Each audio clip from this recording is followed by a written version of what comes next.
shout out to Hoops Jargon, man. I'm gonna add you to the crew, man. This crew called Hoops Jargon. They've been getting at it, man. They the ones that's gonna grill you, man, because they majority are all Houston people. So that's shout out to Hoops Jargon. Shout out to Hoops Jargon.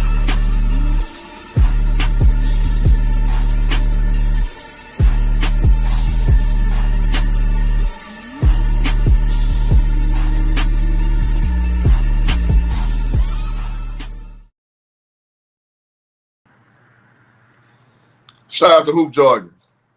Man, appreciate y'all joining us once again on the live stream. And I'm out here in Pasadena, California right now. My audio may be a little fishy. I forgot my headphones, unfortunately, but that's all right. We rolling, we moving, we building as we fly. And I gotta bring up another H-Town brother to the forefront. That's gonna be Djsrawtruth. DJ, how you feeling, man? Peace and blessings, brother. Spending time with family, but I had to come on Hoop Jargon to keep it real, to keep it trill. Hope all is well. Yes, sir. Appreciate it, man. So, as the conversation denotes, so you want to become a YouTuber? Seems like these days is the thing to do, huh? Yeah, seems like everybody in their mama want to be a YouTuber, but it comes with work, man. To become a YouTuber, you gotta perfect your craft. You cannot be emotional. Start looking at your views. Deleting videos because the views didn't go the way it is. There's a term that you coined, Hoop Jargon. I give you credit for this. You call it the slow burn process. See, if you want to talk about other subjects and gain adequate views, you got to start small. So if you start in the channel, talk about everything possible. Make sure your tags are right. Make sure your description is right. And make sure it looks professional. And if you do that in due time, things will work out. Also, you have to have a voice for this. YouTube is not meant for everybody. Some people be speaking like this. And today, I will talk about LaMelo and how he played. You see, when you sound like that, no one's going to listen to you.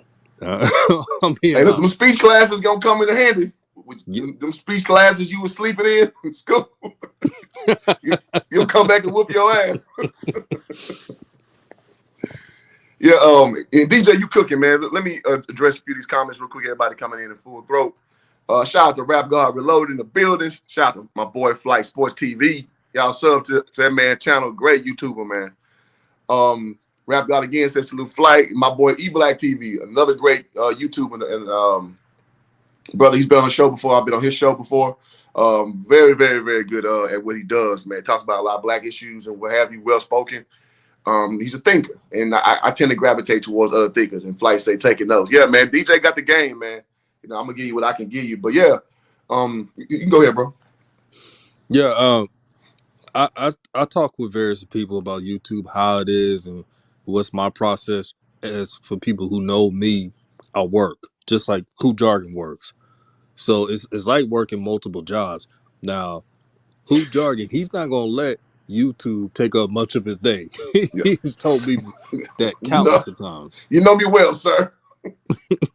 So don't expect Hoop Jargon to be making a video every day, because I don't know how I do it. It's literally like working 3 jobs, from editing to your time management. And I had to schedule things. So when I get home from work, I give my mind like options. Do I want to make this video right now so I could sleep in? Or do I wait and then go live? And I toughen it out and tell myself, I'm going to make this video and edit it and all that stuff. And then I'll usually be done around like 12 midnight, sometimes 1, go to sleep and have it all premiered and showcase for the next day. And I want to talk about this too, DJ. It's a fun process of when you do all that and then you premiere it and then you get nervous, like, man, what if nobody feeling this shit? Like, what if this, not getting the Patriots? You want to talk a little bit about the fear of getting over putting stuff out, like from the, premiering is relatively new. How's been your process of being successful with your premieres? I got to be very honest. There was a time where I was like thinking, man, what if this doesn't what if I put it at the wrong time and no one's up to see it? Luckily, there's apps where you can go to look at your analytics. So if it's Friday and you have more traction at 9 a.m. in the morning, your time, then make every video that day at 9 a.m. If you have traction midday, noon, and the analytics will show your highest traction, it'll be a color of blue or whatever it is. It'll say this is the time where you have the most people on. Stick by it. So go to Google and you can look up YouTube analytic apps, use those, and it will help you out. I use them and it's helped my channel tremendously. Think about it. I've had different names for my channel and it's Yeah, still growing. So what it tells people and what analytics says is people are not drawn by my edits or anything else or thumbnails. It's the voice. You got to have delivery. You cannot be a robot in this game. You can't be sounding lethargic or sound like Elmer Fudd and just deep, deep, deep. You know, you can't. You got to talk. yeah. You got to get the people what they want, man. That's the reality, man. Shout out to Between the Game Sports. Y'all go sub to the channel. My high school teammate says this is Go Analytics are really crucial. Yes, they are. And I use the app as well. And you know, the app tells me that my subscribers don't necessarily watch all my content. I make strong thumbnails and I guess subject lines, and people find it, which is funny. So I think my live streams do the best with retaining my guests with my subscribers. But when I actually just put a video out, most people who are watching it are just third party people, which is pretty dope.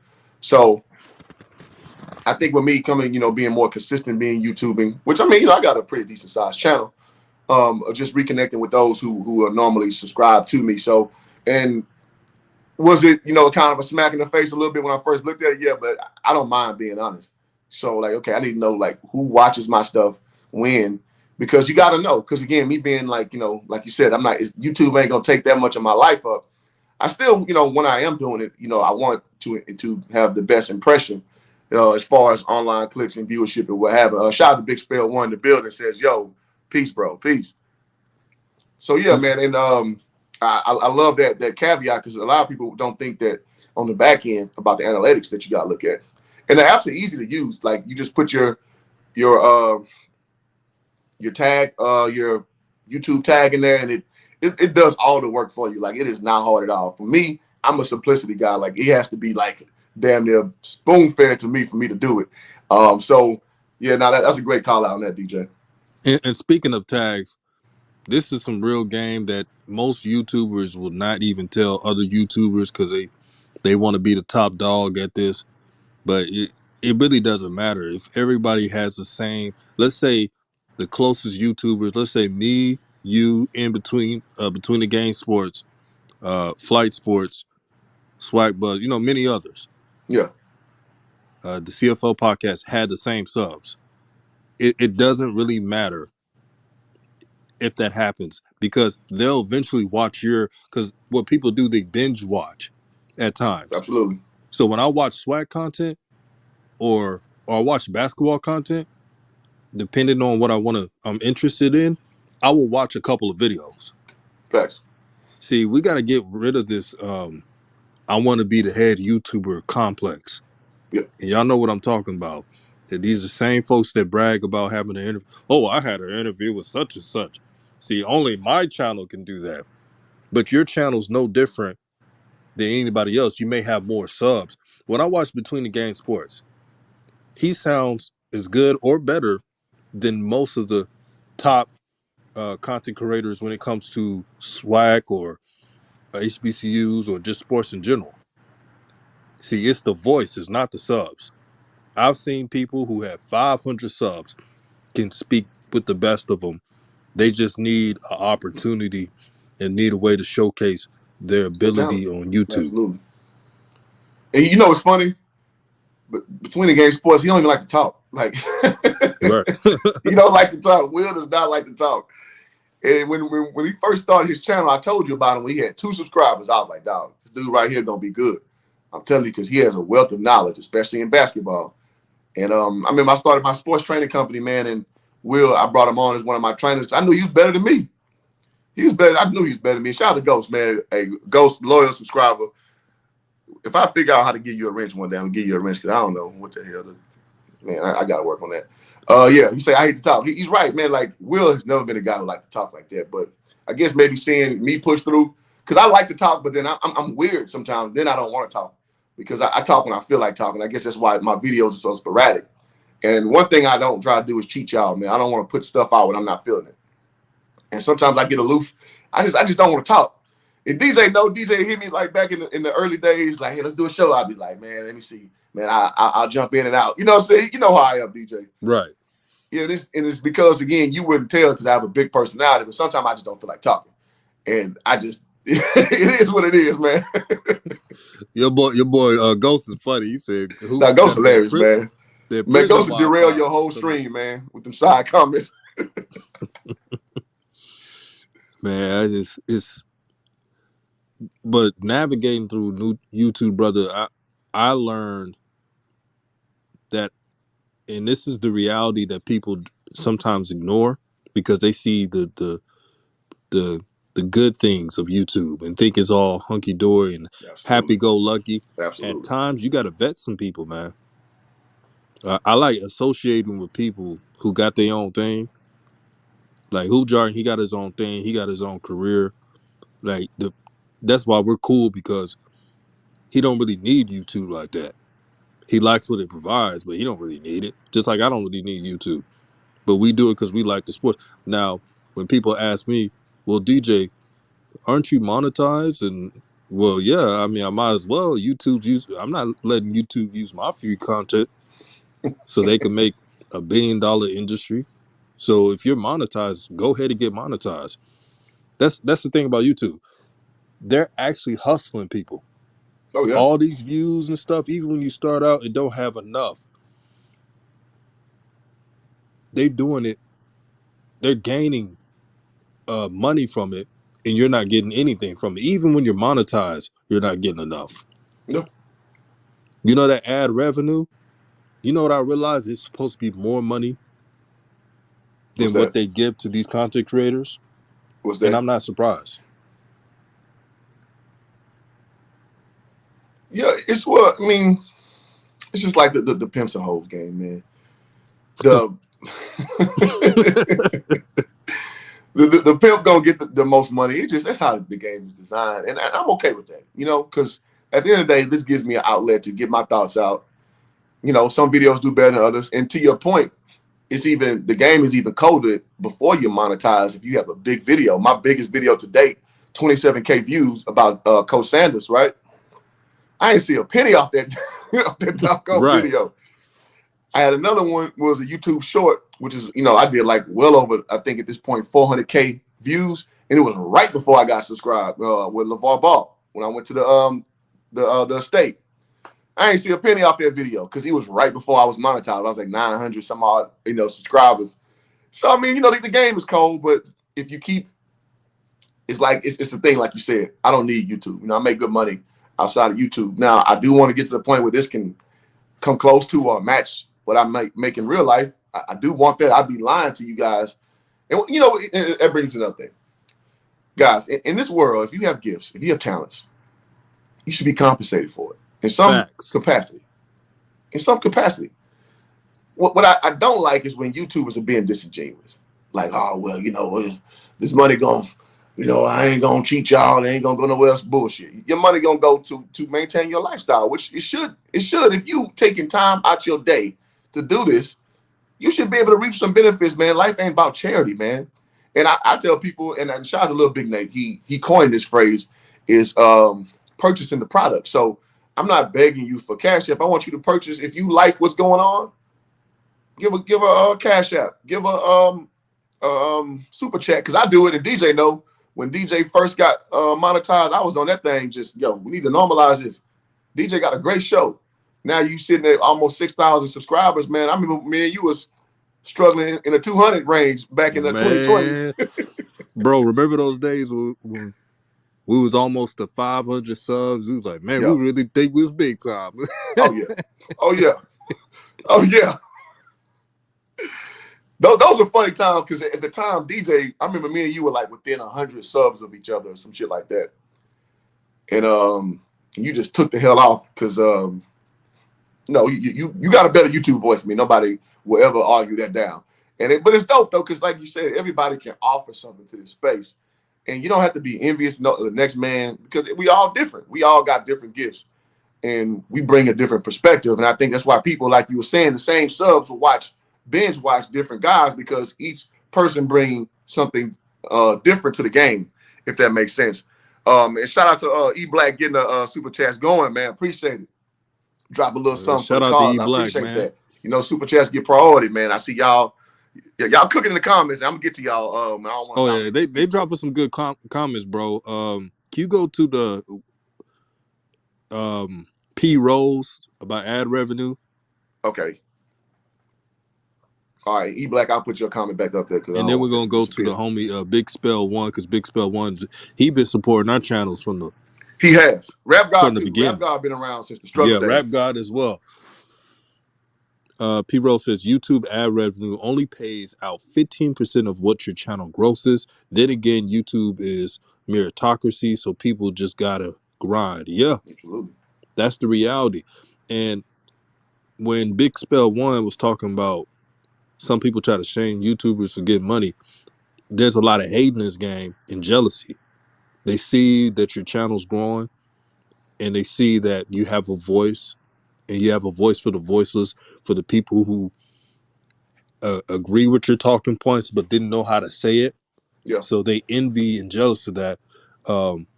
We got to get rid of that type of mentality.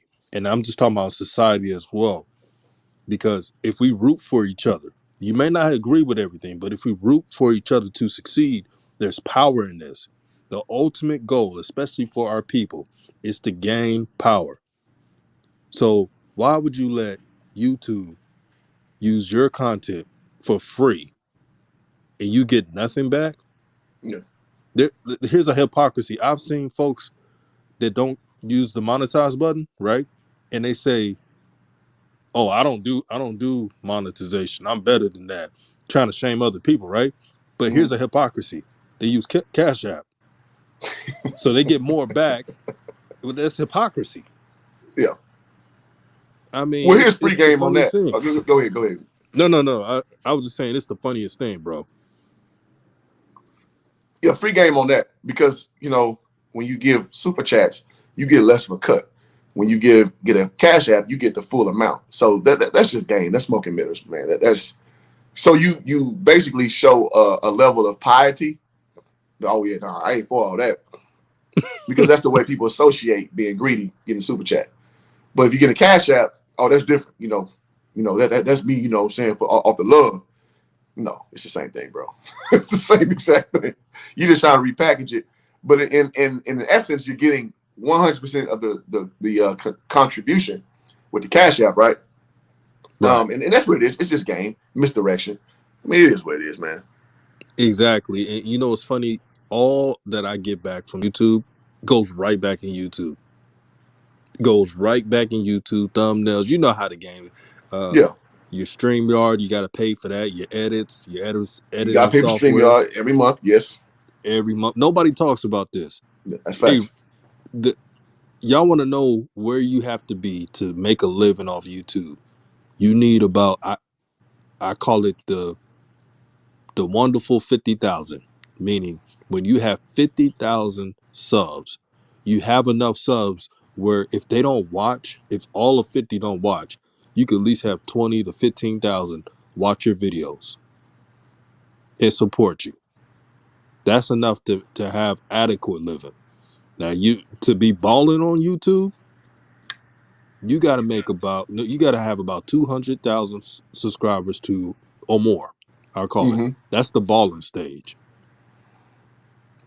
I So saw a video of a brother who has 7K subscribers that he said he made 100,000 last year. I forget the brother's name, but that's an interesting story. So he got some extremely loyal subscribers, if that's the case. And I'm not knocking at that. That's crazy. But yeah, from a general sense, yeah, that's what you want to be at, and that's just what it is. So let me catch up on some of these comments. Between the Game Sports says, very weird, man. You definitely have to be mentally strong and grind state. You got to be mentally strong. Oh, man, it's like fucking high school all over again, man, doing this shit, man. It's you got to just remember what made you who you were before when nobody knew who you were, right? Because I'm going to drop names. I don't want to do too many names on this podcast, or on the stream, rather. But I remember, I think we talked about this yesterday, DJ. When I considered heavily doing YouTube, was when we're talking early 2020, and I remember driving to San Diego to go work this fair. This is the weekend Kobe died, as a matter of fact. But before then, Ball Facts and DKM was having their little tiff, and I just was thinking, like, why are they going back and forth? Like, they two great YouTubers. Like, why are they doing this? But I listened to both. I was heavily into both, and I remember listening to both. You know, as I was driving to San Diego, I was like, why are they doing this? Fast forward to now. I get it, man. It's a competitive space, and if somebody may not be your kind of guy, things can kind of get conflated, and things can go left, things can go right, they can go middle and between, and every other which way. And what I've always tried to do is, I don't care who I've got a problem with, who Jargon do. I'm not going to address you ever. You'll never see me in no social media beef. Because the reason why is nobody going to win. At the end of the day, you're not going to win unless you just take some sane to center approach where that's your brand, is to destroy other people so you build up. That's just not my nature. I'd rather just disassociate, move around. If things come back around, they come back around, and you know that to be so, DJ. And so, but the point I'm making is, it's funny that you got to be mentally tough, that just to, like, no matter what goes left, you still got to be who you are, because that's what got you there. And you always got to be who you are. I mean, and shout out to Rap God, I have a voice for a podcast. Appreciate that. Yeah, because I'm more of a slow burn. That's why, on DJ's old videos, I was One Take Walter. I knew I wasn't going to be the turn up guy on YouTube. So man, I knew who I was. Everybody turned up, bro. Hey, but this is one thing I want to tell you about is maturity in this space. There was a disagreement me and Hoop Jargon have, and I'm not afraid to say it. But we handled it like, man, I like the fact that we didn't call each other out on our shows. Everything was behind the scenes. We got to learn how to be grown man when we have disagreements. Not everything had to be Real Housewives of Atlanta with a drama. I made a oath on my channel that I would not be beefing with nobody. The rest, if anybody got a beef with me, I'm ignoring it. Just like Hoop Jargon said, I'm just going to ignore it, because I don't need to do YouTube, but I do it for the people. It's fun. The fan engagement, and you get to talk about stuff that's really on your mind. So going forward, I'm not having no beef with nobody, because I really think some people thrive on it. Like, there's people that love beef, that love to just shame a brother and cause chaos. And if I needed to do that, I'd just watch a soap opera. Yeah. No, that's real. Like, and yeah, like I say, man, me and DJ had our disagreement, and I mean, I'm sure y'all can surmise by now, but if you didn't know, it is what it is. But it was never no slander, never no going sneak dissing and all. It's just like, all right, well, you go your way, I go mine. Nothing, no big deal. Like, it's not a big deal. I would just go back to what I'm doing. And it's funny, in the ball verse, it's been a lot of that volatility, as I'll call it. Oh, man. I'm sure Flight, if you're still on, you know what time it is. It is what it is, man. Like, you don't have to. The point I'm making is, you stay true to who you are. The rest take care of yourself. It really will, man. Let's see, Ghost says, let me catch up with these comments. Y'all going ham. You got that free agent lifestyle. Shout out to Coach Greg Adams. Well, you know what? I have a girl, man, who I'm committed to. So I'm not quite like Coach Greg Adams, but my mentality of life in general, absolutely. We mirror that. You get paid off your gifts. You don't go for no bullshit. You don't let your affinity for women, control your actions. You need to have basically you be the master of your own universe. So in that, I do agree with that. Let's see. Big Spell says, I remember y'all all started from the bottom. Yeah, man. Started from the bottom. Now we're here. And you know what? Big Spell One, Rap God, they were there at the very beginning, man. Oh yeah. And I can honestly say they're real ones. Shout out to HL Kids. Shout out to, Shout out to HL Kid. I mean, Career. Flight, Rap God, and I all always them. want to do that. They never switched up. Like, even if they disagree, I like the fact that when someone disagree, like these brothers ever disagree with me, they always tell me why. And it's not emotional, it's not sensitive. It's like, you know what, you're right. You know what, Big Spell, you're right, brother. You know, And let me add to that. Rap God is the most brutally honest subscriber. I remember one of the videos I put out like a week or so ago. He's like, "Hey, you might want to consider putting the volume down in your video." Rap God come in with that straight, no filter commentary, man. So yeah, I have to agree with that. Go ahead. Hey, can you go to Rap God? I mean, not Rap Guys, but Big Spell One's the last comment. Let's see. Damn, I gotta catch up. Everyone I'm way down now. Let's see, is all the way down.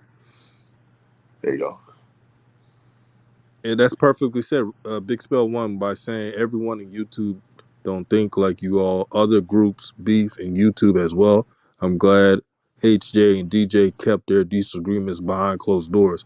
Again, we was raised by strong fathers that taught us, and I'm sure taught Hoop Jargon, when you have a disagreement, you handle that away from people. You don't have to broadcast what you dislike. It's not about gaining views and creating beefs to get notoriety and popularity. My friendship with Hoop Jargon is more important than YouTube. Yep. And you said that when we fell out, you said that. Yep. That's literally what you said. Please elaborate, brother, too, because I know you want to chime in. Huh? I said, please elaborate, brother, because I know you want to chime in on Big Spell One. Elaborate on that statement? Yeah. Yeah, I'm sorry. I'm going to it like, because, man, I forgot my headphones. I'm here at the hotel, and it's hard to hear. And before I do that, sorry, HL Kid, I ain't mean to put that on you like that. I thought you was cripping. All right, my bad, bro. But back to Big Spell's comment. Oh, well, I'm sorry, DJ's comment. Yeah, you were saying just, we had the disagreements, but, we cool outside this game. It's just, you go your way, I go mine. And that's what it was. I was like, all right. That was it. Like you said, we cool outside this. No big deal. Just, you felt your way about what went down. I was like, all right. And I told you how I felt about Wolves formulating. I was like, well, cool. I won't speak on it. And I asked you in particular, should I just stay clear of the streams? Because I'm not trying to make no uncomfortable, aura. And you saying do what you want to do, but, I can read between lines. And so I was like, all right, bet. There's no big deal. I go back to content creating. You went to doing what you was doing. No big deal. Man, one thing I got to prepare y'all, when y'all do this YouTube stuff, sometimes the dislikes will be so real. Former friends or people, they will have people go against your own channel that were cool with your channel.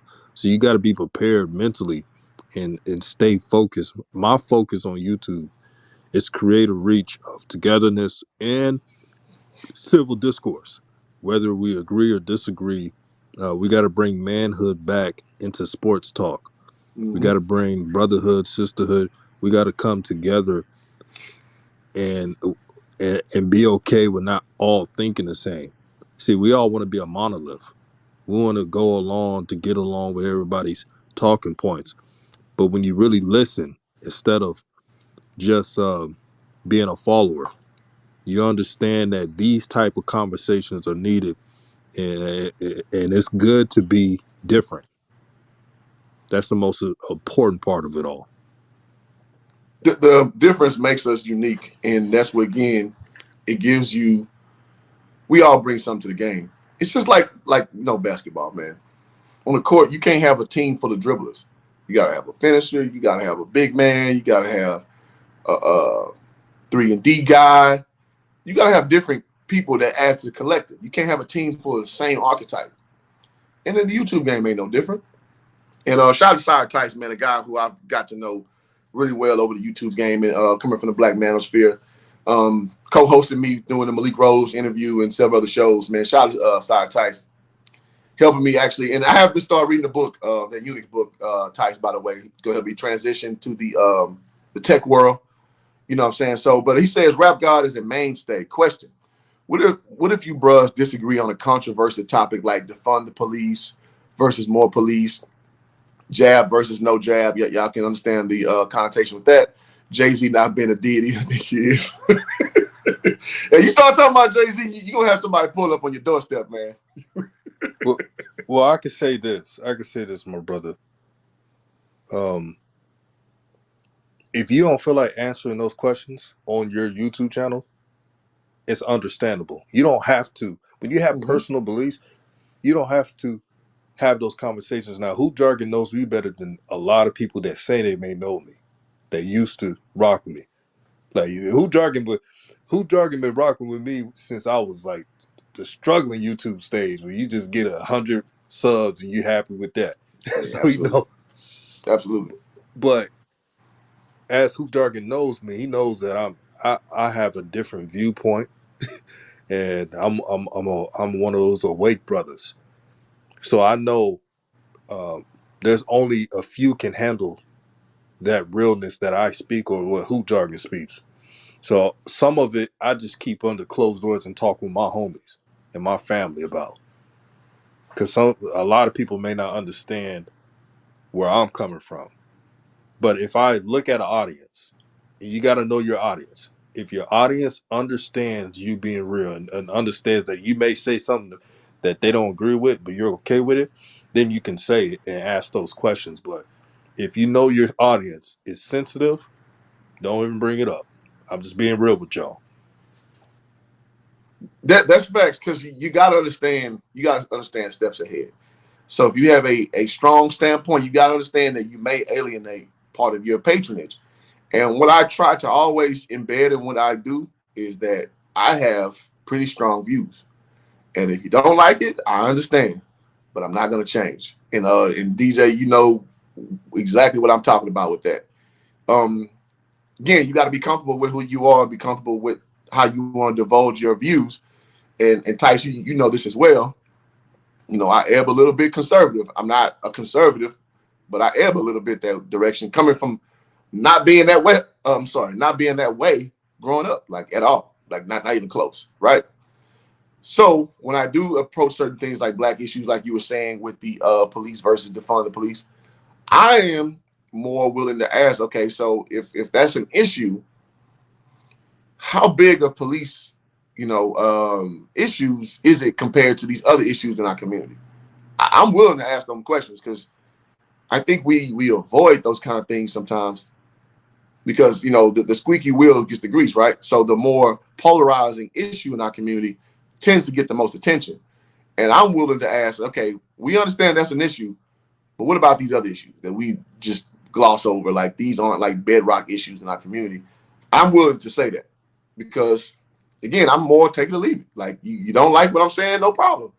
But I'm going to say the uncomfortable thing, even at the detriment of, because I'm not going to lie, man. In our community, we like the victim part, because in my opinion, when you don't really address things, you kind of leave it on the table as far as we're marginalized and whatever. It's an easy space to stay in. And I say this all the time, man. I said it on Holly's stream. Shout out to Holly. She was on my stream last night. It's just like the girl who say, "Oh, these dudes ain't shit." Okay, well, let's talk about it. Like, so who's this guy you mess with? Who's this guy you mess with? So do you make room for the fact that it may be you and not necessarily the dudes? It may be the way you pick guys. Do you make room for that? So, I'm unapologetic in delving into real issues in a more pragmatic way, and not just from an emotional feeling standpoint. And DJ know that's true, because there's other YouTubers who don't like me when I do that. That's fine. That's okay. You can have your opinion, I have mine, and I'm not gonna And also, back away from my opinion just because it's a little off-putting to you. Can I say this, Hoop? And you, yeah, go for it, man. And me was going hard, man. Like, I don't think people realize how many disagreements me and Hoop Jargon has had, and I mean, we've definitely had our disagreements on social stuff, and some of them we have agreements on. Again, we was raised by strong fathers, so there is some type of commonality there that brings it all together. And who jargon knows when I talk about what we need to accomplish, I always talk about the solution. We need solutions. Now, one thing we do agree on, we agree on that grifting and that clout chasing bullshit that we see. We don't like it. Like when you're using like when the tragedy happens and you use it for grifting and clout. I don't respect that. When you know there's stuff that needs to be fixed, that there's problems in our society that needs to be rectified, but you just want to put that camera in your face to act like you're Mr. Savior, but you really don't care. See, that's what I don't respect. But for those who go to my channel, I will delve deep into social issues if it presents itself. Again, I read my subs, and if I have enough real subs in that comment section and they ask me a question, I'll address it. There's not one time I never address something or I'll form something, an opinion that they have to think and listen to. But I like going to other YouTube channels so I can really speak real. Like sometimes I go to the Pope when I have time. I'll go to the Pope B. Frank's channel. Like if you want to talk about something that's different from basketball or your channel or Juju Knows Hoops. Shout out to Juju. Very knowledgeable young brother. Yeah, Juju Knows Hoops, man. He's another up and coming. Like he's almost at 1,000 subs. He knows his basketball. Young guy. Got a lot of potential. Flight Sports TV. Well, Flight got it cracking over there, man. You know what? People say that they're quote unquote ball versed, but you'd be surprised when they talk about other subjects. It gets heated in a good way. It sparks some conversations. So there's a lot of channels out here that just, it's more than just basketball. Agreed. All right, again, y'all cooking, man. This is the first time in a long time. I can't even come to some of y'all comments that's way up there because y'all cooking so much. So y'all keep that. Y'all hit the like button, subscribe button if you're new to the channel. Your tight ego start shit. Grifting, you mean like BLM? Got it. You know what's funny, Tice? DJ, you don't have to chime in if you don't want to on this. I'm one of the people who I actually research what Black Lives Matter is, and once I research what it is, I'm like, I'm out. If you go look at their website and just read the manifesto and look at who the people are who are the pillars of that organization, I'm out. And I'll leave it at that. I'm out. So just research what the actual organization is, not the hashtag, the actual organization. I'm out. So as you saying grifting, I think that is a very adequate way to describe it, in my opinion. I'm not speaking for DJ. I'm speaking for me. Yeah, I'm out. Who talks? I'm out. I'm out. But yeah, man, this before I roll, I gotta say, because people ask me who are my aspirations. People I read books and look up to. Of course, Malcolm X, Dr. Claude Anderson. Other financial aficionados in the past, present, and future. My father, of course, that's number one. But I think that transformed me into the man I am today. And I'm happy for YouTube. YouTube's not perfect, man. Sometimes you'll get shadow banned. If you put enough real videos, you're gonna get shadow banned. Absolutely. Not everybody getting their notifications. And I'm looking at the stats. I'm like, wait a minute, I almost got 6,000 subs. Why in the heck only 19% are getting my notifications? Same here. My advice to people that's going through that is to push through. Don't get discouraged. Message those customer service people. daily to get your point across. And, if you keep doing that, you'll see success. But we got to have these type of conversations. We got to preach brotherhood, family, togetherness. Absolutely. Because if one person win, we can all win. I mean, let's keep it real. Some of your favorite YouTubers, they don't really believe in togetherness. They avoid it. Hey, that's their prerogative. But sometimes they use these spaces for self-interest. My sure. thing is, if you're gonna use it for self-interest, be honest about it. Stop acting like you care about our people. That's my only message. But anything else you want to say before we roll, my brother? Yeah, I'm gonna go to Ebac's comment, then we'll go to this latest one. So trust me, I've been in this only 6 months, and beef in the shade is real. For 2020 beyond, I'm only building. Hey, it's a lesson that you gotta learn it basically by experiencing, because you can observe it. Like I told you with the beef I saw, I didn't get it. As a YouTube watcher, I was like, well, I don't understand. When you get inside the lines, then you're like, oh, okay, I see now, because you know how the allegiances go and the factions go, and it's the nature of the game. And now I kind of look at it and smile now, like, all right, I saw that coming. It doesn't offend me. Like I can see that, because it's just, I mean, people are gonna be people no matter what the discipline, no matter what the whatever the organization, whatever the vocation, whatever the structure on the outer body, people gonna be people, and YouTube is no different. And you just gotta, again, know who you are and stay who you are. One of the worst YouTubers you see is people who just go with the weather, man. Oh yeah. And I got go ahead, DJ. No, I was agreeing. I said, man, that happens.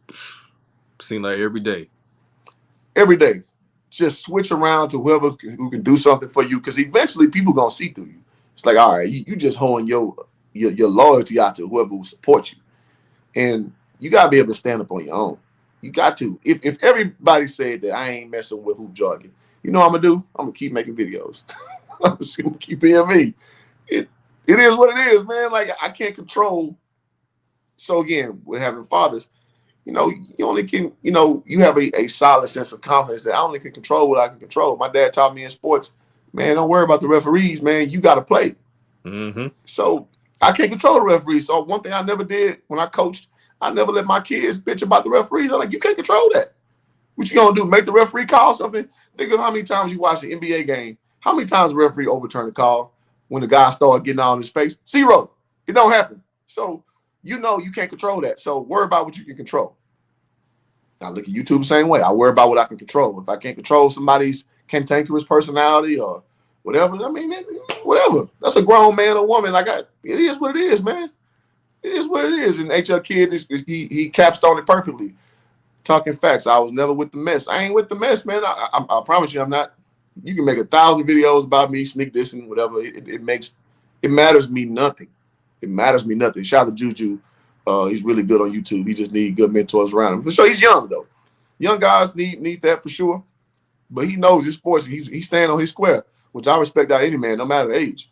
So, but before we peace out, DJ, just what's the last piece of advice you would give to somebody who wants to do this crazy thing called YouTubing for a living, man, or just as a vocation or something to do?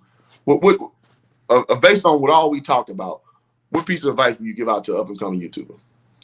Piece of advice is today's phones are one of the best creations of technology in recent memory. So use those gifts of these phones to benefit you. Use the editing apps, use the voiceovers, etc. And you can create some good content. Don't give up. Don't delete. I've been there before. We're not perfect. Where you deleted videos that didn't get enough views. We all been there. And I'm not gonna lie to kick it with y'all. I'm keeping it real with y'all. Stick to the course. Hoop Jargon knew, because there was a hoop. I hope I don't speak too long in this.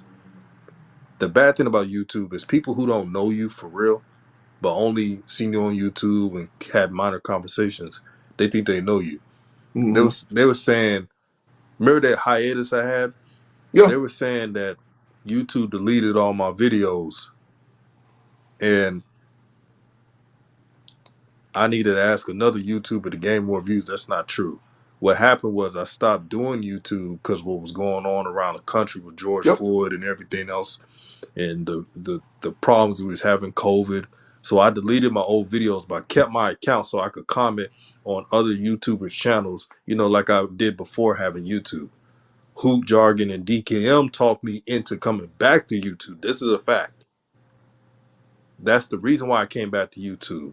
But I didn't see my channel blowing up the way it did. But if it wasn't for Hoop Jargon and DKM talking to me, or I think it was on Instagram or one of those apps, It was Instagram. or Skype. Was it Skype or Instagram and Skype. Yeah. Yeah. If they did not speak to me about coming back, I would have never came back. So y'all really got to thank them for that. It's like, man, I know. I remember DK was like, man, I know you're down about what's going on and stuff like that, but you got to come back, man. NBA's about to come in. And I was like, okay. And I think my first video coming back was Lonzo and the Pelicans, when he was with the Pelicans and they were in the bubble. And it started to take off. So Facts. And I remember DKM reached out to me. I remember when I first bought my Chromebook. He called me when you was off, and I was just like, just give him time. Give him time. This is, you gotta understand, these social excuse me, goddamn. These social issues is an unprecedented time. He's just kind of working out in his mind right now. Like, give him time. And then when he comes back, this is how you talk to him. I never doubted you was coming back. And then when you came back, I was like, about time. I knew you'd be ready. And I hate you delete your videos, but I mean, it is what it is, man. And shout out to 20 Game Sports 2022. We speaking that positivity going forward, doggone it. Yes, and sir. man, and DJ, any closing remarks? And shout out to Flight Sports on the Yeah, I see Flight in the panel. What's good, y'all? When you say Flight? I said, what's good, y'all? How y'all doing? Man, we trying to get this game up, man, because everybody should know how this goes, because, it's easy to just do it yourself, but you got to share the wealth with people, in my opinion, man. And so Right. a very successful YouTuber, man, I definitely want to hear your words as well. Well, and Flight as well, brother. Yes. Man, I wish you would have came on earlier, because I got to, I spend time with my family. Yeah. I'm on vacation. Would have chopped it up some more, but it's all good. I'm sure Flight's going to say a lot of good thing. I mean, a lot of important information about Absolutely. his YouTube experience, because this is what it's about. But I can say is, one more advice. When your YouTube is about to be monetized and growing, you got to vet all that's around you. You must do that. Because when people see that you're about to be on, when I was on fire in November and I got monetized in late November, a lot of things change. People who never was there in the beginning started to show up. So I had to make sure to vet everything. Now, was it 100% vetted correctly? No. You got to take your L's. But what you do is learn from your L's, and it makes you a better person.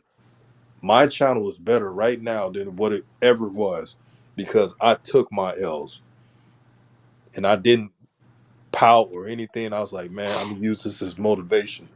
There was actually people, brothers that are listening, that thought my channel was just gonna plummet.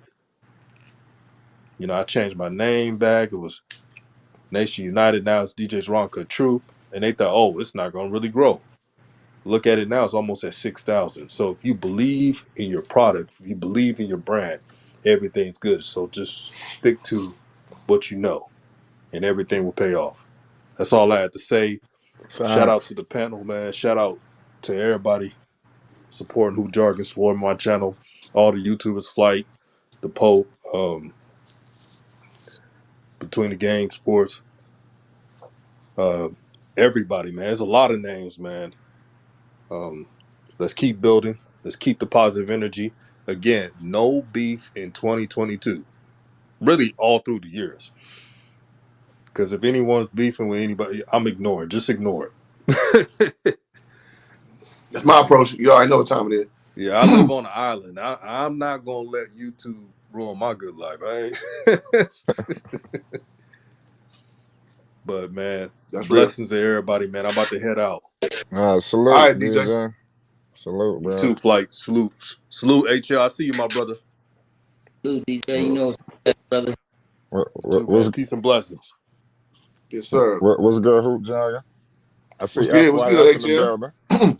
What up, Flight, man? You know it's respect, bro. It's much love, my man. Well, hey, man, it's always love, man. To be honest with you, I ain't got no issue with nobody. You understand? I'm No, chilling. You understand? Like, I'm chilling, bro. bro. Shout out to everybody, man. You know, ain't Hey, nothing much respect to going on. Hoop Jargon. Hoop Jargon, bro. Keep doing what you do, bro. Don't entertain Appreciate the bug. We appreciate what you do. You know what I'm saying? For you guys that keep your platform out of the bug and you keep just doing what you do, we respect that, bro. We keep coming because we know y'all doing what y'all do and we do it for a reason. You know what I'm saying? So it's like, don't stop doing what you do, bro, because we respect it. You know what I'm saying? We Appreciate respect it. Right. I appreciate We it. And respect the grind. We know what work you put in to get to where you got to. You know what I'm saying? Ain't nothing handed to nobody in the world. You got to work for what you get. And all the work that y'all did got you where you at. And we respect that. We appreciate it. Right. That's real. From a fan, bro. I'm a fan. I'm not a YouTuber. You know what I'm saying? I'm talking about fan. I appreciate that, bro. Right.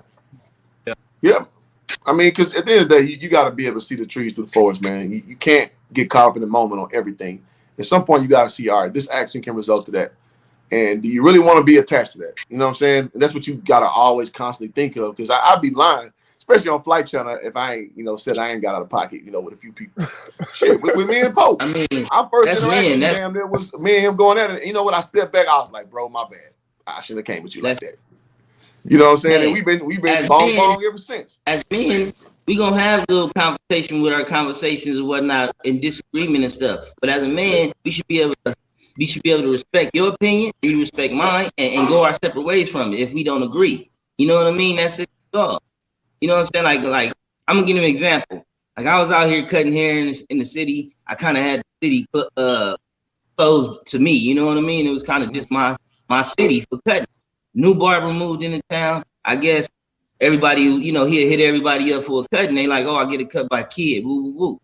So his approach was to go on YouTube and all this Facebook and all this and diss me. You know what I mean? Oh, fuck the barber kid, woo woo woo, can't cut it, this that. And everybody like, kid, what you gonna do? Woo woo woo woo woo. I didn't entertain the beef. You know what I'm saying? It's like, let that man do what he got to do to make himself look good for him. If it mean dissing me, so be it. If he get customers by that way, that's good for him. You know what I mean? I'm not finna entertain that mess. And it's like, you know what I'm saying? After a while, I let it go, and people seen that I was a bigger person. You know what I'm saying? And it came out better for me. Yeah, because I mean, at the end of the day, man, people can peep the in between the lines, man. Maybe not everybody, but for the most part, people can when stuff starts to materialize, people can kind of read between the lines. And it's like, again, what do you want to be associated with? And I try to steer clear from bullshit, because I mean, at the end of the day, bullshit stink, man. It's gonna follow you. It's gonna be stanky as hell. You understand me? So I try to always keep that in. And Lamont dropping jewels. I'm gonna want to address these real quick in flight. I want you to speak. Learn about SEO. Yes, that is how your basically your content is being recognized over like the internet, the bandwidth. So your impressions, the words associated with your channel. So SEO is huge. Also, he's saying learn about the strategies that do rank your channel, such as using actual video. And Lamont dropped his game on his video last week, talking about how YouTube is a visual platform. I do remember that. So y'all getting y'all cameras up to snuff, because YouTube does prioritize channels that are more visual. So yeah, now that's free game right there that y'all can take in. Flight, what you got, man? What, like on what? In terms of like game or like my channel, or what you whatever you want to talk about with YouTube, bro. I mean, we'll talk about everything. I'll give it some game. I'll talk a little bit about my channel. Well, everybody here done said some good stuff. For my channel, like I said, it's just grind, work ethic. I'm competing against myself. I battled to take a day off. Like yesterday, I had a whole lot of shit going on. It was like 10 or 10:30, 10:45. I still went live because even if it's like for a short bit of time, I don't want to take a day off. You know, just as crazy as that sounds. But a lot of people get my channel twisted. Like it's just a lot of people on there.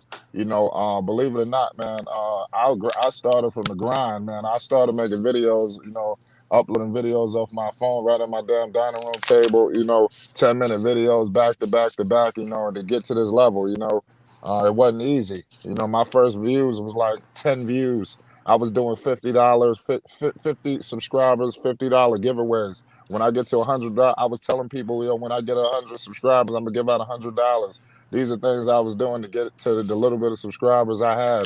You know, I remember those days, you know, so I'm very appreciative. You know, I don't know if people know that I really grinded for this, man, you know, to even, and I didn't really get to where I want to be, you know, but I just want to let people know, man, this shit don't happen overnight. You know, you can't cheat the grind and the work ethic.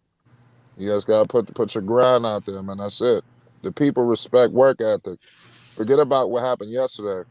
I hit 4,000 yesterday. Well, today's today. Nobody gives a hell about what happened yesterday. You know, that's how I move with it, man. Just keep going. Content is king. Period. I agree. It's funny. I always tell the story about Flight, man. He came to me on Instagram, and I wasn't familiar with his channel at the time. But I was always a dude, like, I respect work ethic. Like, he came and hollered at me. Like, yo, man, I saw your channel, man. I see where you're going. Like, let's do a show. I like, done. Done. Right. The fact is, you got the initiative to come ask and you know what I'm saying, put yourself out there. I remember when I was in the comment section of people who ain't know what the hell hoop jargon was. Like, it was nothing. It meant nothing.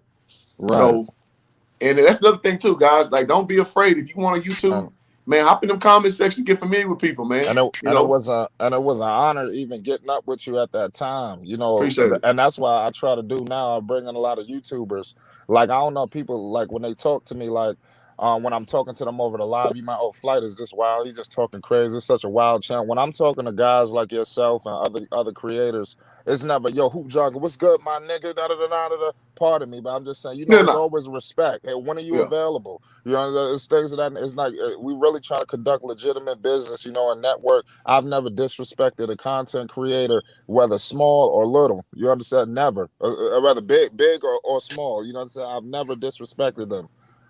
So, and another thing, like my grind, like I said, I was a regular YouTuber, you know, just like a lot of people. I didn't have the light, you know, so I had like maybe like 400 or 500. I had about 500 subscribers, right? So I was like, damn, how do I need to grow this channel? You know, I just got my computer, you know, and I started doing lives more because I was an uploader at first, but I noticed when I went live, my views were crazier. So I said, yo, I got to get a computer because at this time I ain't know nothing about StreamYard, nothing. Yeah. I just knew I couldn't go live unless I had all these requirements, unless I had a computer. So I got my computer and it took off. So I said, how can I grow this channel? I used to watch Djsrawtruth, the Ball Faxes of the world, all the top guys, you know, even the DKMs, everybody that's a top dog in here, you know, I watched all of them. We all did, you know. So I said, you know what, I'm gonna reach out to DJ. You understand? I just hit him up on IG, you know, and I didn't anticipate him to hit me. He actually hit me up in like less than 5 minutes, like it just like right back. I expected this to be a process, you know, because I didn't look at I looked at DJ like way up there, you know. I still do, you know, even when I'm talking to him, you know, I still find it surreal. Like that this year, I'm older.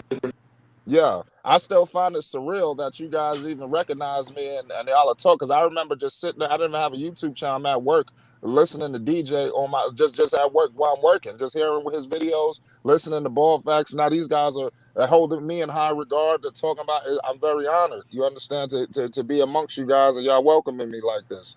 You know, but back to the DJ situation.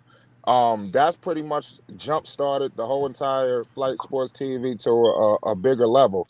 Ball Facts, he used to watch my channel, like, but he would just like comment here and there, like, hey, I hear you, even though he didn't really jump in my live. I didn't have a live at this time, you know, but when I had an interview with DJ, if I didn't interview with DJ, I would have never had an interview with LeVar Ball. I would have never met Dex. I would have never met all of these people. You understand?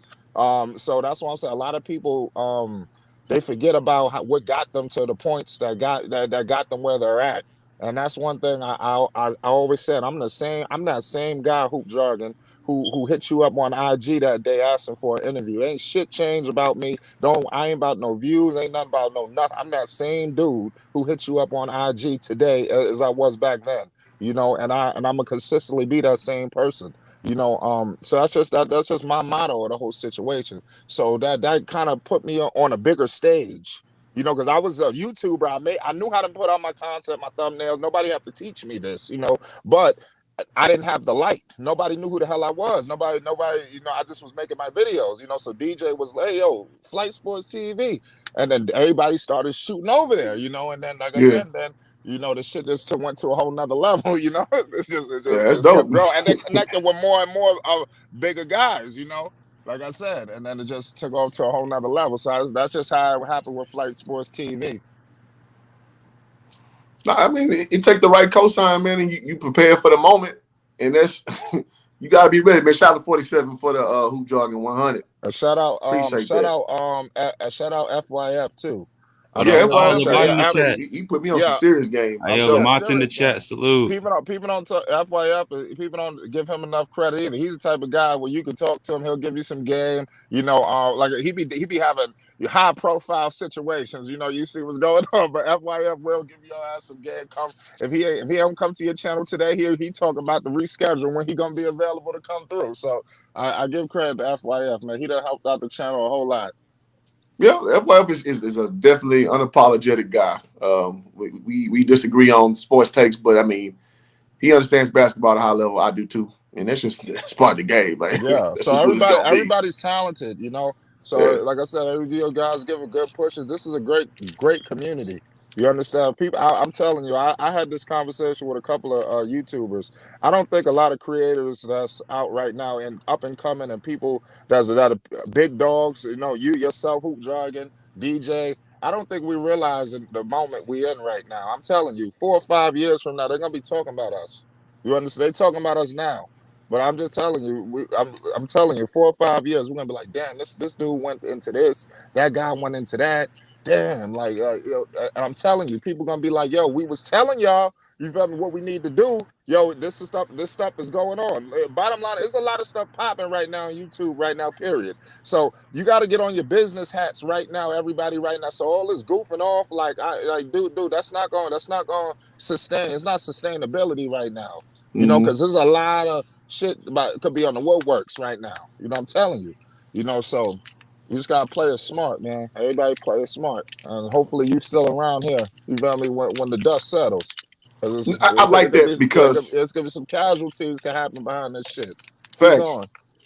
I like how you are so direct, Flight, because it really is like that. It's like, man, you can't be lollygagging. You gotta be true to who you are and have your work helmet on. Because me and DJ talked about this a little earlier. This is like a second job doing this, no matter how much, if it's a part-time job, if it's a, labor-ready job, if it's a seasonal job, it's still a job to edit your content, to cultivate people to come watch your channel. Whatever you want to, allot the time and commitment to, it's an extra job. And you got to treat it as such, or you're going to get rolled over, man. Or, like you said, you might end up a casualty to all this stuff because at the end of the day, we see channels die all the time. Like when people just... You're not being true to yourself, whether right, wrong, and different. You just kind of going with the wave. People gonna see through you after a while. Like, all right, so what are you really about? Like, are you just for just whoever wants to, whoever high at the time you associate yourself with, or do you have your own individual brand? And if people see through you, unfortunately, man, you might end up a casualty, man. Yeah, I hope that didn't go over nobody's heads. Don't be around 4 or 5 years from now with the puppy dog eyes. Like, damn, what happened? Dog. Right now, everybody better start getting serious because shit. I ain't gonna say no more. Keep going. Yeah. P Rose, HL, you got anything to add, bro? I've been listening. I agree with everything Flight Sports TV was saying, and the other dude was saying. My thing is like for me, because I had a channel beginning of last year, 2021. And, I started it and it was me, and you know, I had Goat Mike, I had FYF on, and you know, the first 3 Shout out to months I was Mike. at, That's yeah, my boy, man.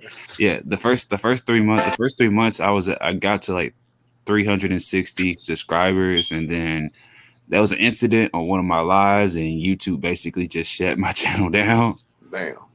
Yeah, but you know, the main thing what I've been working on is that you know, right now with the whole music stuff, you know, me getting healthy, I got a lot of stuff that I'm working on, but I want to keep it behind the scenes because I don't want to just, you know, release it yet. You know, I want to let it, you know, simmer, you know, like marinate for a bit, and then, you know, slowly release the stuff like your intro song and everything. I got it written out. I got all the bars written out. I just gotta find the beat, the perfect beat to go with it. I think I might go with like a mixture of a trap type beat with like a, you know, with a 90s type feel to it. So like like an old school like Biggie type beat. But has that modern trap sound and everything.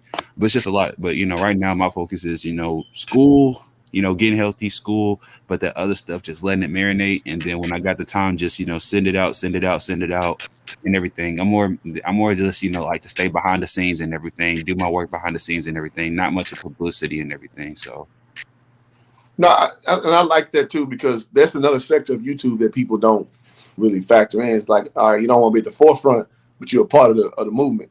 You're a part of it in your own way, because everybody just not, you know, meant to be a, you know, forward in front of the camera. I want all the attention. I want all the adulation. Like, more or less, I'm a contributor, and here's how I contribute, and this is where I'm comfortable at. I think that is, I didn't even account for that making the stream, but I think that's important too, because there are a lot of people like yourself. I spent a lot of time being that kind of guy before I, you know, when Kobe died, I was like, all right, I'm gonna start making content now. So yeah, I think that's a strong contribution to what we're speaking about, man. yeah, and everything. Yeah, definitely. What you got, HL Kid? Hoop, I just want to say I respect you, bro. Flight, DJ, Ball Facts, AB, all y'all, bro. I respect what y'all do. Grinding, man. You know what I'm saying? As a fan, we love to wake up and come to see y'all content, bro. You know what I'm saying? So don't ever forget that you got fans out here that love what y'all do. Get the haters. Don't, you know what I'm saying? Ignore the hate. That ain't nothing but more promotion for y'all, more people to come see who y'all are and see what it's about. Forget about all that and just keep grinding what y'all do. We love it. We respect it. And that's all I got to say, bro. As a fan, I respect you, Jargon. You know what I'm saying? That's respect. I appreciate that, man, because, you know, sometimes when you put stuff out, you never know how people gonna take to it, and people who say that they don't care, that they lie, because at the end of the day, we spilling a part of our lives. You know, it may not be our whole part of our life, but it's out there for public consumption. And because YouTube, if we're being honest, it's TV. It's TV. Like, this is a new stream of TV. You got guys like, I mean, I'll be honest, man, I watch more YouTube than anything. Like, I watch like channels with nobody on them. Like, I watch everything. I really do, because you can take so much great content from everybody. And I'll be subbing to channels that, again, they'll probably stay struggle streams forever. But if it's good content, I like it. I'll listen to them. I'll listen to anybody, man. If what you're saying makes sense. And that's the beauty of YouTube. Like, you have infinite amount of channels you can listen to, right? So, you know, it means a lot to say that you're, you know, a fan of what I do over here, because at the end of the day, you can listen to whoever you want to. You ain't gotta like nothing. You can be like, Hoop Jargon full of shit. You can be like, Hoop Jargon is dumb. I can't control that, but I really appreciate hearing that, because, you know, it does help to give you confidence. I don't care what nobody say. Nothing's worse than when you going live or something and it's like one person on there, and that one person's probably you because your iPad is on the stream too. It get rough, man, in these streets, man. So, but you got to just, you know, stay true to what you are, who you are. And I just always a proponent of people, you know, if what you're saying is real, what you're saying is true, people gravitate towards it. So I really appreciate that, bro. Ghost says 2022 will be a rough year, a rude awakening for women too. Shout out to Diamond Sharper. Yeah, I mean, I like both of those content creators. I like Diamond Sharper and Greg Adams. Diamond Sharper been tripping lately, but he attached himself to Fresh and Fit, which to me, yeah, I got my opinions about them dudes, but you know, but overall, you're not lying. So I supported Ball Facts when he only had 100 subs. Me too. Ball Facts was the first person that, I'll give him this credit, who made me think I could possibly do this. I started listening to Ball Facts September of 2019. And he was the first person to start pushing back on those ball-centric comments that were just totally off base. Totally off base. He started talking about the shoes. He started talking about people putting false narratives about Lonzo. Because at the time, it was just Lonzo, and then with Jello, you know, getting in trouble. And then with LaMelo playing overseas. It was real raw at that point. Like, nobody really was telling the story right beside AB the Hero. Yeah. And I didn't know AB had a channel at that time. I just knew AB was the announcer for the JBA. That's all I knew AB for. So Ball Facts was the first one, even when his channel was small, I was like, yo, this dude right here. He's saying the shit I've been saying to my Hoop Jargon the group, which I got about 5,000 members on Facebook. And I've been having it for about 10 years now. So I would tell them in the group, like, dog, this, because what they do is they run with these articles like, oh, well, his shoes were messing up during the game. I was like, that was during preseason. And then they switched the shoes up during the actual season. So y'all are reporting false narratives. So Ball Facts was the first one to do it on YouTube. At least what I saw. I was like, oh, I like this dude. And so now that he has a huge channel, yeah, I'm with you, Rap God. I was there like when he was nobody. Just a dude willing to go out and say those things I've been saying on Facebook that I didn't have a mind for YouTube. So yeah, I got to give respect for that. Anybody else who everybody else shout out Ball Facts. You know, definitely one of the top creators in the game. You know, definitely always willing to give a helping hand. You know, Flights, he damn that mainstay of Flight Sports. You know, I appreciate everything I did for the channel. You know, the mentorship. Like I said, I take game from everybody. You know, here at Flight Sports, you know, I'm never too big to take some advice. I want to learn. I don't walk around here like I know it all. You understand? So I'm always trying to learn. There's a lot of misconceptions about me. I think a lot of things go on with the channel. You know, I get tied up in that. You understand? But it is what it is. But shout out to all the creators, man, that's holding it down and staying humble. You know, we lucky to have these people in the community. Not everybody. Everybody got talent. Everybody's talented, dog. Everybody world-class talkers. Otherwise, they wouldn't be here. You know, everybody, you know, dude, this is a talented roster over here in this community, man. We just one of the top communities in the game right now, point blank, period. Keep going. Everybody offers something to the game. Go ahead, HL Kid.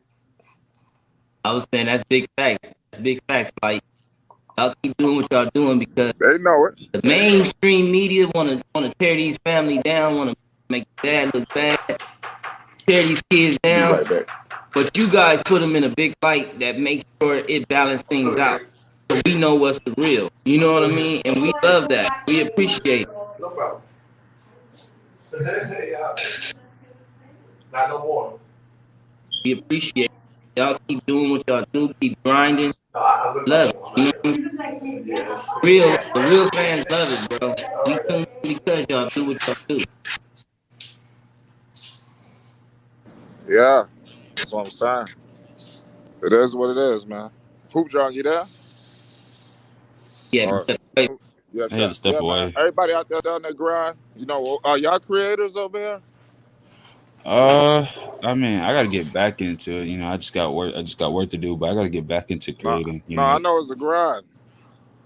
You know, no, it's just work stuff. I got, you know, work and, you know, I got school and everything. No, I'm school full time. Oh, okay. So I got you. But stuff, you know, I talk sports, but you know, my main thing is, you know, I'm a musician and everything. So what you mean? You rapping? Playing an instrument? I do everything really. Sing, rap. Let me hear something. I mean, I'm not a good freestyler, man. I just woke up. But I see. But like I see rap. I play a couple I play drums, I play trombone, I play euphonium, play a little bit of trumpet. I compose. That boy talented, man. I'm telling you, P-Roll talented as hell, man. I compose. My bad, P-Roll. I know that's what I'm saying. I got some rappers, man.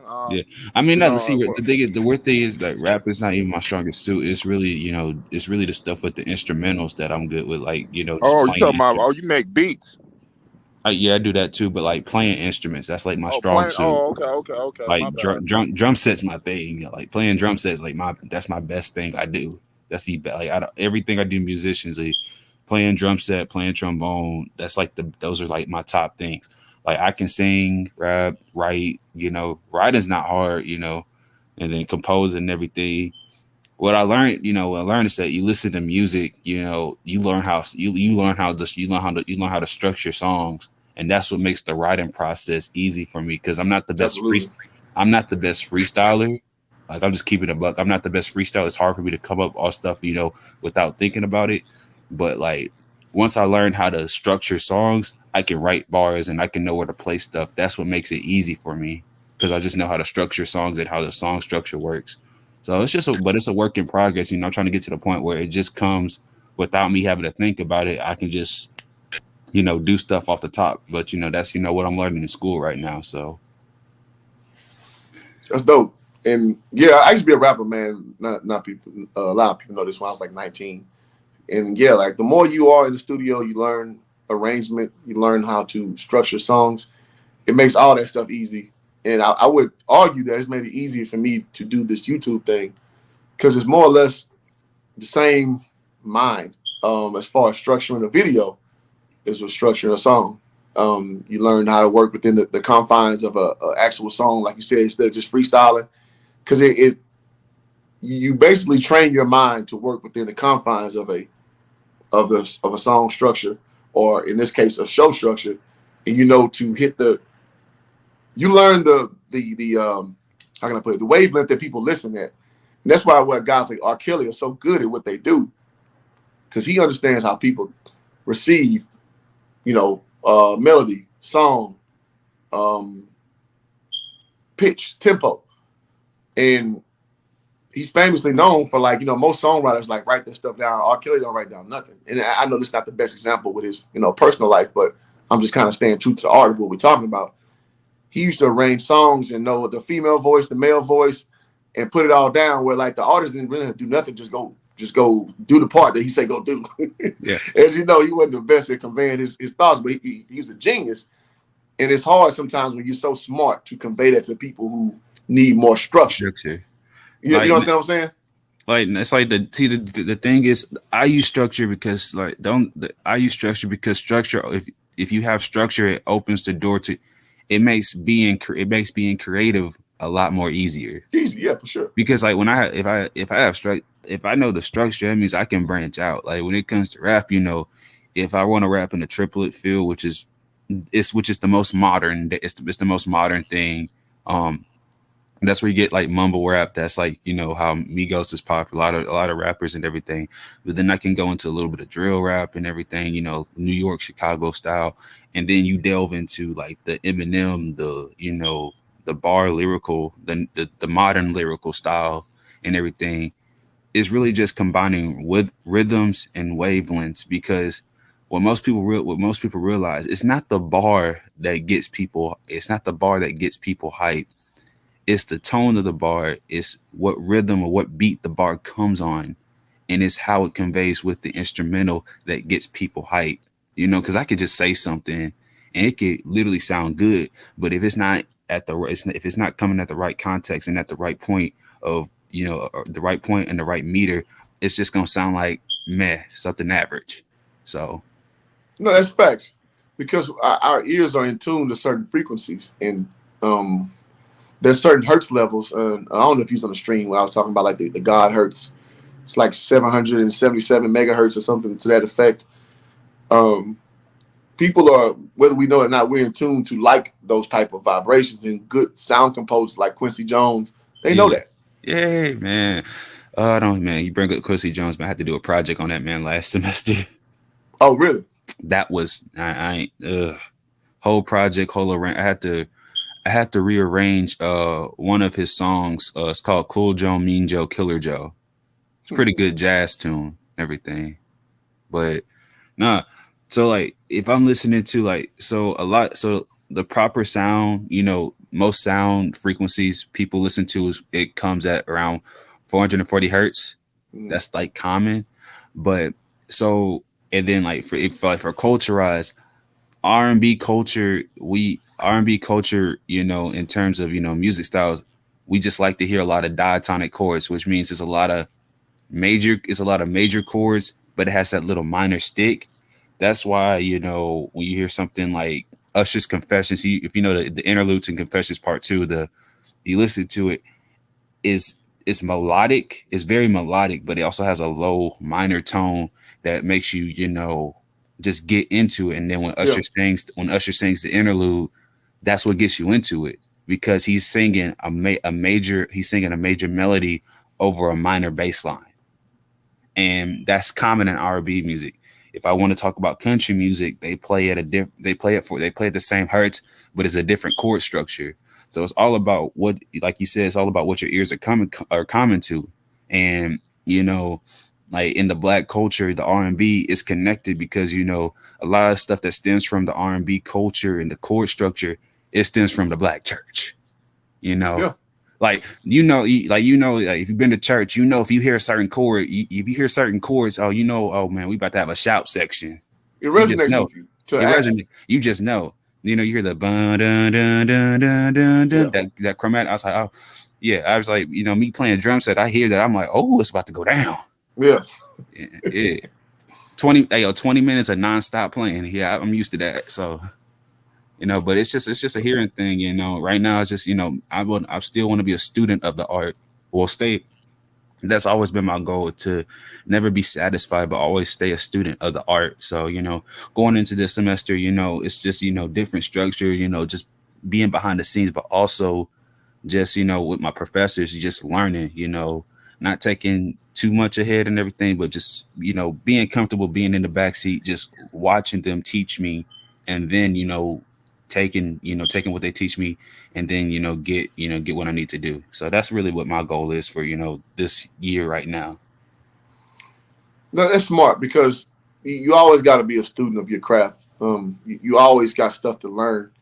And when you learn the idiosyncrasies of things, you see it at such a high level. And like you're saying, with composing yourself, once you learn those structures, it makes everything so easy. And I was juxtaposing that with a guy like R. Kelly. He's a natural. Like, I wouldn't even call him a self-taught, what you call those kind of people autodidacts. He just had the gift. Like, all the stuff that you study, us like regular people, we gotta study. He just had it already. Just like some dudes, man, I played against dudes who hooped. They didn't start hooping until 8th grade. I played my whole life. They just had it already. Like, in 8th grade, they were ready to go. I was like, damn, man, you ain't really played like bitty ball. You ain't played none of that. They just had it already. Or some dudes who go into rapping, they just got it. They got the voice, they got the diction, they got the tempo. Some people just like that. And I think a lot of people think that you can be like that, and those are the outliers. You're not.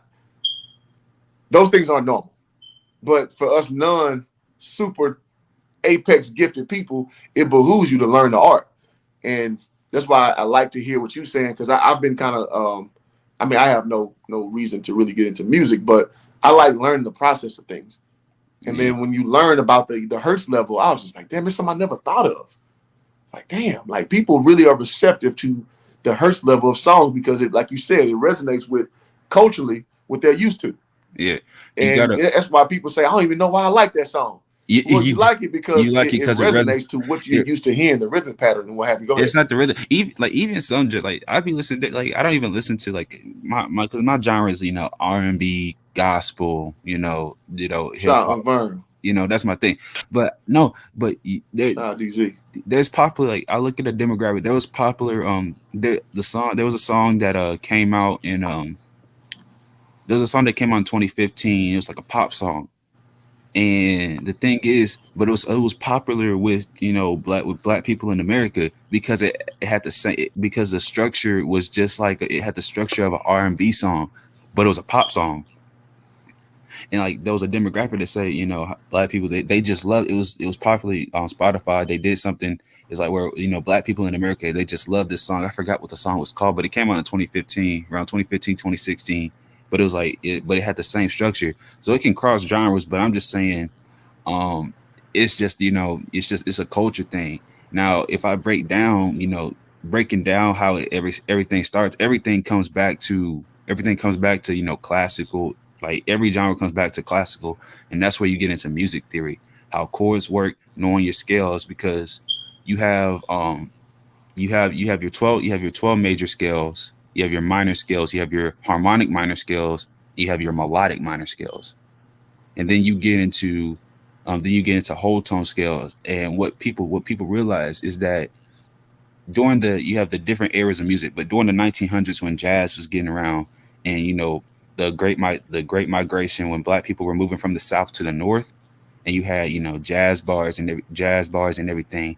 And the weird thing is, in some areas it didn't really matter. Like, you know, like jazz bars was like the least racist places in like the 1900s. Oh, for sure. Because it's totally like, immersive. you know, because it's like it didn't matter if he was white or black, you know, Asian. If you could play, you could play. It was cool. Absolutely.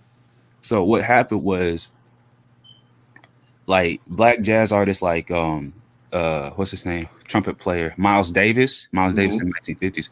What he figured out is that we use something called the church modes, and what the church modes is that you take scales, and every scale has a scale degree 1 through 8. So let's say, you know, I'm taking scale degree 1. That's what we call that your Aeolian scale, which is the proper scale, the normal scale.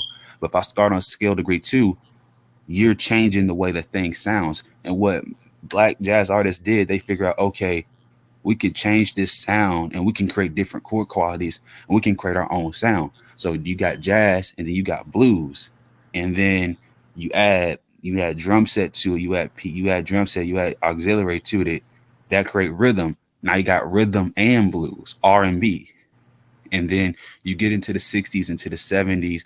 That's where you get, you know, your Temptations, you know, Four Tops and them. So they changed the stuff. Okay, let's add a little, you know, let's change the dynamic. Instead of swing, we're gonna play it straight. So it's gonna be 1, 2, 3, 4. We're gonna have a back beat instead of a swing beat. So you get to that's how you get into, that's the beginning of funk. And once that entered, you know, they changed it. Earth, Wind, and Fire. When Earth, Wind, and Fire came out, brought their own sound. Okay, my favorite group. Yes, sir. Yeah, that's my favorite group too. When Earth, Wind, and Fire came out, we're gonna instead of having you know our drummer be the main thing, we're gonna have the bass line be our key and have our horns on top, and then I'll have our keys and all our auxiliary. So it changed, and then, like, you know, hip hop and everything. What we did is like, okay, we're gonna take that funk beat, we're gonna just cut it in half. And what you realize, it's just the evolution. It's the evolution of a simple idea. It's a simple musical idea that's been evolutionized over the last 50 years. And that's for all culture. But if you look back at the history of music in like the 1500s and everything, dudes like Mozart, you know, and everything, the legendary dudes and everything, it's simple ideas that evolutionize into what we do now. Because I can tell you, there's a song by Migos that literally used the melody of Twinkle, Twinkle, You Little Star, but nobody would know it. And Mozart wrote that when he was like 7 years old. That's crazy. You know, and I took a music class, which is one of the hardest classes I take in my life, in junior college. And I thought it was like going to be some bullshit blow-off class. And the guy made it. And guys, I see y'all comments. I'm going to get to those. You know what? He made us learn that shit. I remember to this day, I was, 19, 20 at the time? I'm 38 now, if you do the math. I remember learning about Trotsky, learning about Wagner, learning about Johann Sebastian Strauss. Like when I forgot who composed Ride of the Valkyries, but that was Bach. Bach, yeah. But Ride of the Valkyries was like so used over and over and over and over and over and over. I mean, we know Beethoven's symphony number. I forget the number, but the dun dun dun dun, like symphony number 7. Yeah. Symphony number 7. But I just funny to this day, I can remember so many classes I took, and I can just go off all those things that guy taught me, because he taught at the University of North Texas, but he also taught at Mountain View College where I was at the JUCO. And he's like, I'm gonna treat y'all the same way I treat my university kids. I was just like, God damn it! Like, I thought this would come in here and just do a little, you know, listen to a few tunes and get on out of here. But I have to say, man, his way of teaching me, it taught me at a young age. With what you saying is more refreshing.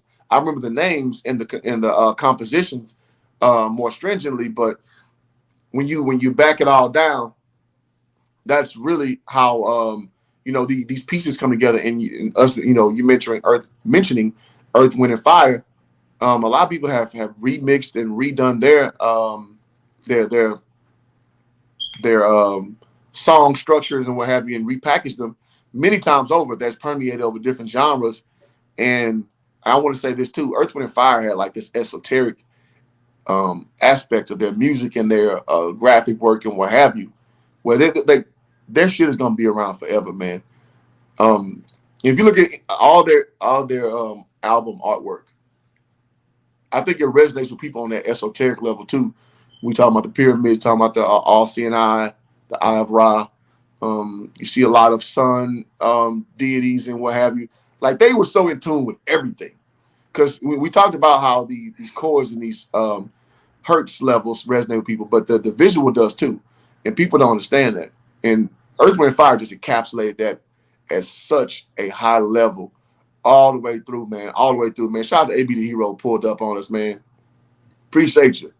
Yeah, so Rap God says Michael Jackson was a genius, same with Kanye. Absolutely. Those guys are who just understood it at such a high level that it's hard to quantify their level of understanding. Were you a fan of Eminem music? Yeah, like little bits of it, yeah. I think Eminem was a crazy strong lyricist. I also think he's a whack song maker. So you just can't bump to an Eminem song. Yeah, you can't bump to Eminem. I mean, he made us act. The weird thing is, have you heard his last couple albums? No, absolutely not. So he had an album that came out. It's called Music to Be Murdered By, and he made a song with the late great Juice WRLD before he passed away. It's called Godzilla. Mm-hmm. I ain't never seen Eminem rapping 808 before, and I'm like, when did Eminem start rapping on 808s, bro? I was like, man, the song hit different. I ain't gonna lie, it's good. And then it came out January 2020, and then December 2020 he released the side B, and he just like I forgot, like that was like a whole nother 15 songs, and I ain't never seen and it's different because it's like, you know, old Eminem, like he used to be like spazzing and everything, yeah, you know, like high pitched voice, you know, yelling and everything. The whole album he was literally chill, and then like because the one song he did with Juice WRLD, he broke the record for his rap guy rapping. You know, I think he wrote rap guy was like 146 lyrics in 10 seconds. This man did 175 lyrics in 8 seconds. And so it was crazy. The weird thing is, dude, you talk about Earth, Wind, and Fire. My pops actually has a couple DVDs of concerts of Earth, Wind, and Fire and that he went to. You know, my pops my dad is a big Earth, Wind, and Fire fan. Like, really. Same as my mom. Yeah. We have a USB file just full of Earth, Wind, and Fire songs and everything. You know, Earth, Wind, and Fire is incredible, man. I went to a concert in Houston 4 years ago. 2017, man. And so again, when we talking about the hertz level, it's like that music kind of puts you in a trance. Like if you're out there if you get a chance to go to Earth, Wind, and Fire concert, and now for me, I was like 33 at the time, so it was a lot of old people in there, and you know, demographically comparable. But when you're in there, it feels like you're in a trance. Like the music is so good, and it appeals to your little endorphins, your psychomotors, or what have you, that you feel like you're in a trance. I actually recorded a lot of it. I might post it on my channel just because we had this discussion. But man, like it's like you hang on every string, every chord, every word, every strum of that music. And I think it's intentional, man. Like I really do. When I just step back and just view it for what it is, because I just remember being at concert. Wasn't high. I mean, I was drinking, that's for sure. But I never felt, you know, I'm lying. You know who else has some of that in their music? Future. Like March Madness, very Earth, Wind, and Fire-ish. Yeah. I mean, like that. I didn't listen to, like, honestly, I don't listen to a lot of Future. Like for me, same here. Like, no, like for me, like what gets me going is like I like bass lines. Like in Earth, Wind, and Fire, like my favorite song for Earth, Wind, and Fire is Let's Groove, and it's mainly because of the bass line. Because I like Fantasy. Fantasy's my favorite. Oh yeah, I played that. I played Fantasy at a jazz concert a couple years ago. That was pretty fun. Play September. September's a great song. Yep. That's a great song. Love's Holiday. That's pretty good. Yep. What else? You can't hide love. Can't Hide Love. Yeah. That's my second favorite of all time. And then I bet you. Man, you ought to have me singing on this live, man. It's like, you take but I bet ya. Yeah. That's my shit right there. And then why you thinking Rap God said, am I a Beyonce or Rihanna fan? Well, Beyonce from Houston, so I gotta be a somewhat of a fan. Rihanna, I'm a fan of her looks.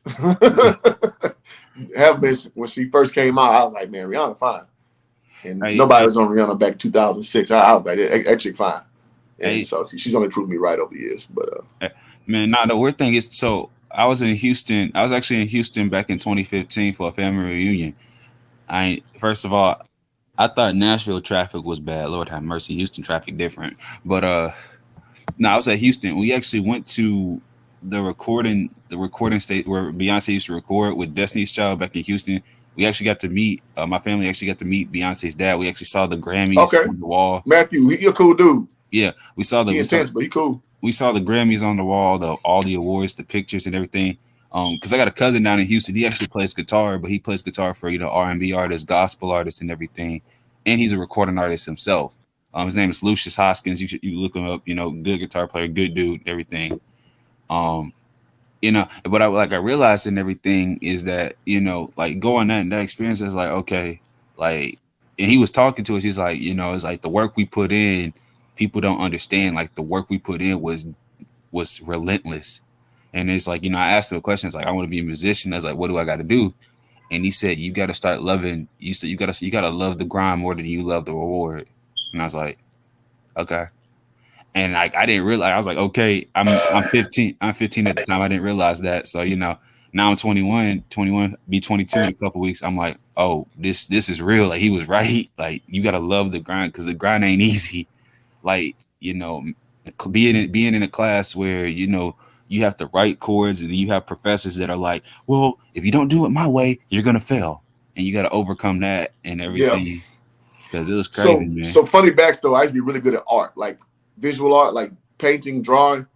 And that's the reason why I let it alone in 12th grade, because you start to see that we talk about structure. I was more of a free flow autodidact.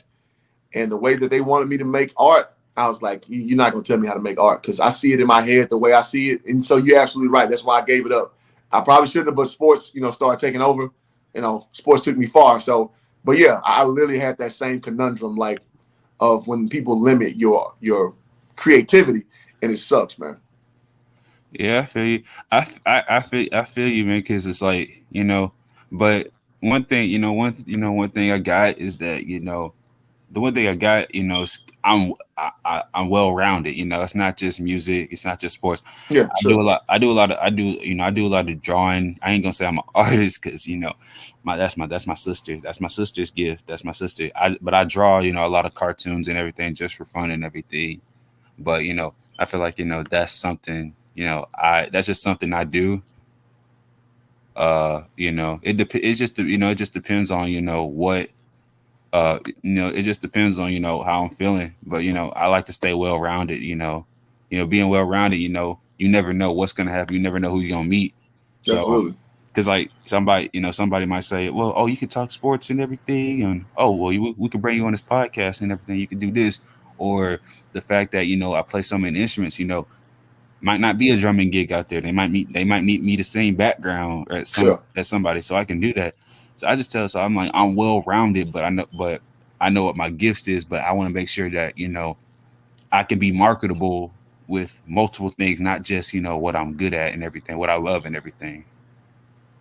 Yeah, you'd be like Anthony Edwards, who you end up being the number 1 draft overall, and you like football more than basketball.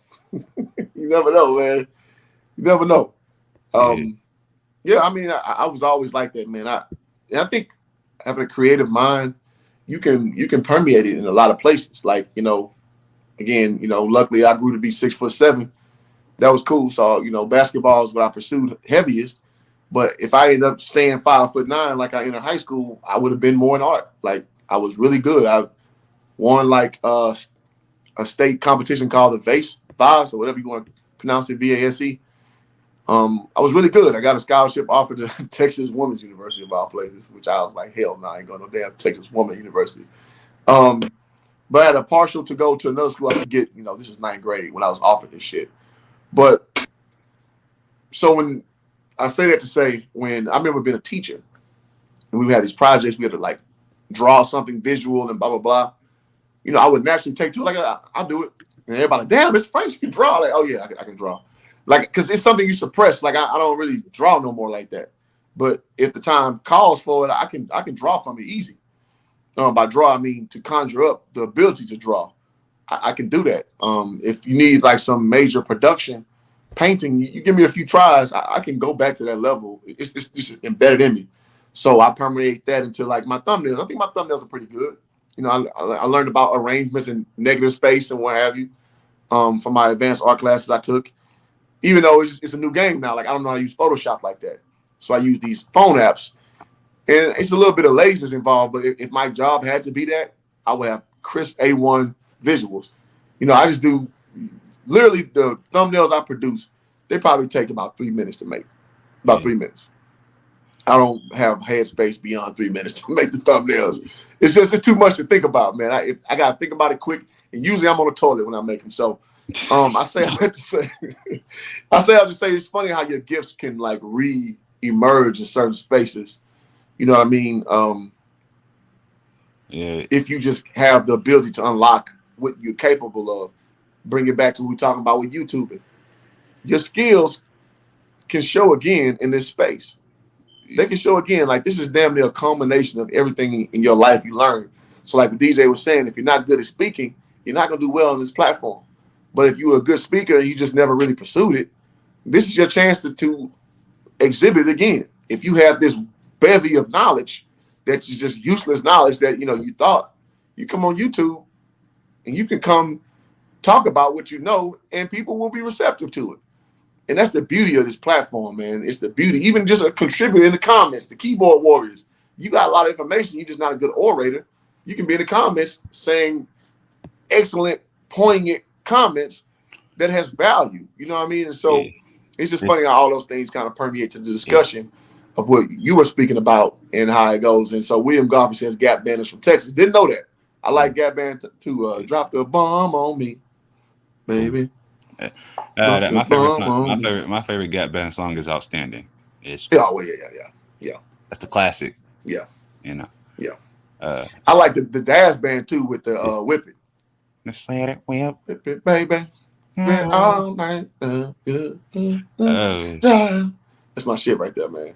Yeah. I used to take all the computer class to child. Yeah, man. Like, hey, man, you might be able to rediscover your gifts, man. Yeah. This is a great space. Even just opening a panel and talking. Like, I knew you were very talented, but you breaking down these musical structures of things. It's refreshing to hear, man. It's refreshing to hear. Yeah, man. But man, I gotta go. I gotta go. I gotta get ready. Yeah, I'm about to. I gotta go take my meds and everything. So do your thing, man. Get well, man. Man, shout out to P Rose, man. Appreciate you coming on, bro. Yes, sir. Y'all stay blessed. Everything. To the chat, salute. Y'all stay blessed and everything. I'll see you on the next one. Appreciate you, bro. Yes, sir. HL Kid, you got something, man, before we peace out? HL Kid tripped me. He over there chilling. All right, shout out to P Rose. Took my pills later. All right, so HL Kid doing his thing. So, I'll end it like this, but you back? Go ahead, Can you hear bro. me? Yes, sir. I just want to pay respect for letting me come on the panel, bro. Hell yeah. Much respect, bro. Appreciate you, man. I thank you for just patronizing the page, man. It means a lot too, man, because I know you don't waste your time, man. You be about business and, love your commentary on Pope's channel. And so I appreciate you coming through, man. I really do, man. Yes, sir. All right, y'all. So we're going to round this bad boy out. As we know, we talked about, so you want to become a YouTuber. I hope y'all absorb some of this game from DJ. I hope you absorb some of this game from P Rose, from Lamont in the comments, FYI Sports, from just everybody, man, who Flight Sports TV. How can I forget? Right? Because it's a lot that goes to this grind, and I hope y'all take something from it. decide is this what you really want to do? Because it comes with, a lot of effery, a lot of fun, as it were. So I appreciate everybody on the stream. I appreciate all y'all coming, supporting Hoop Jargon through everything I do. I got another show later today. I forgot the subject matter. I believe we are discussing. I forgot. But it's a stream coming later tonight. So y'all keep your awareness. Y'all hit the notification bell. I've been seeing some of my subscribers. Y'all not getting the notification buzzes sometimes. So if you not have done that, make sure your notification bell is rung. And as always, Kendrick Perkins. Oh, we got another comment. Let's see what's up. Swag Buzz coming in right at the end. Man, Swag, I wish I'd have had you on so you could talk about your story about building your channel, because I remember your shit was small and now you like the authority with Swag information. Because people need to see the progressions, man. It's so important.